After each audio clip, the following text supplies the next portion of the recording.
សួស្តីបងប្អូនទាំងអស់គ្នាថ្ងៃនេះខ្ញុំសូមបង្ហាញនៃ app មួយដែលយើងអាចផ្លាស់ប្ដូរសំឡេងនៅក្នុងវីដេអូបានសូមអញ្ជើញចូលទៅហើយយើងចុចគ្រាន់តែចុច download ទៅលើ app នេះ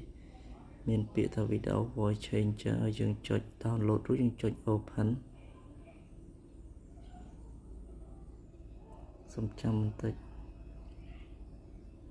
សូមអភ័យទោសពាណិជ្ជកម្មបន្តិច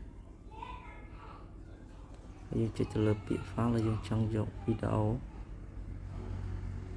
យើងចុចវីដេអូមកហើយយើងមានស្រាប់ហើយយើងចុចទៅលើបន្តថាពាក្យកន្លែងរូបមែនពាក្យមែនយើងចុចទៅហើយយើង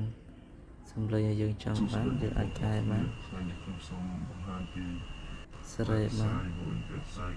girl baby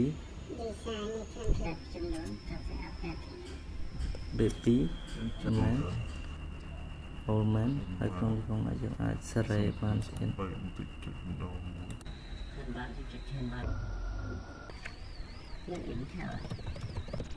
អាចរើសបានច្រើន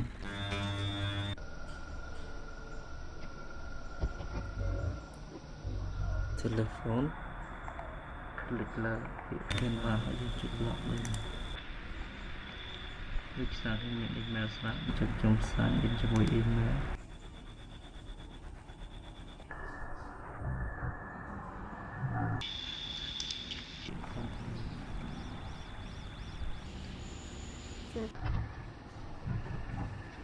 អូនអាចជ្រើសរើសបានទីមួយទីតង project design FF design Simple bekommen solche wieder auch Präsentation ist das mir schärfer auch möglichst schärfer itu poster Rüberung da YouTube zum